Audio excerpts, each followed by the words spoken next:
اداکار فیصل قریشی نے ڈاکٹر عامر لیاقت کی موت سے 2 روز قبل ہونے والی گفتگو بارے بتا کر ملکی میڈیا میں ایک بار پھر ہلچل مچا دی ہے، جہاں ان کی موت کے بارے میں ایک بار پھر بحث و مباحثہ جاری ہے۔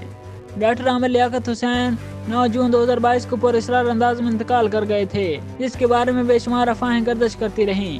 ان کی میت کو پوسٹ مارٹم کے لیے جناح ہسپتال منتقل کیا گیا تھا، جہاں ان کے ورثاء نے پوسٹ مارٹم کروانے سے انکار کیا اور ہسپتال انتظامیہ نے میڈیکو لیگل کی دیگر تمام لازمات پوری کرنے کے بعد عامر لیاقت کے جسد خاکی کو ورثاء کے حوالے کر دیا تھا، لیکن بہت سے لوگ پھر بھی پوسٹ مارٹم کا مطالبہ کرتے رہے۔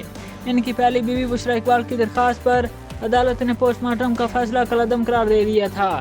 عامر لیاقت حسین موت سے پہلے نجی زندگی میں شدید مسائل سے دوچار تھے۔ عامر لیاقت حسین نے پہلی شادی سیدہ بشریٰ اقبال سے کی تھی، جس سے ان کے 2 بچے ہیں، تاہم یہ تعلق 2020 میں طلاق پر ختم ہوا۔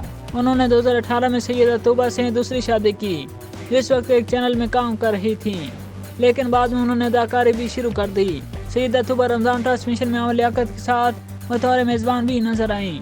5 فروری 2022 کو ضلع لودھرا کے موضع ڈاورا سے تعلق رکھنے والی 18 سالہ ٹک ٹاکر دانیہ شاہ سے تیسری شادی کی، جس نے چند ہفتوں بعد ہی بہت سے الزامات لگائے اور عدالت سے خلا کے لیے رجوع کر لیا۔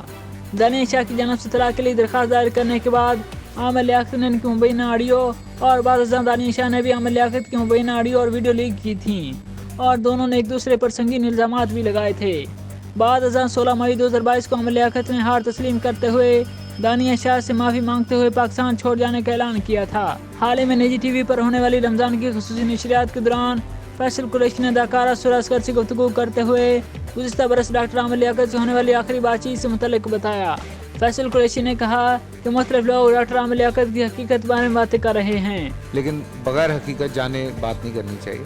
انہوں نے بتایا کہ ڈاکٹر عامر لیاقت کی نازیبا ویڈیو وائرل ہونے کے بعد انہوں نے تمام سماجی تعلقات ترک کر دیے تھے۔ بہت سے لوگوں نے ان سے بات کرنے کی کوشش کی، لیکن ان سے رابطہ نہیں ہو رہا تھا۔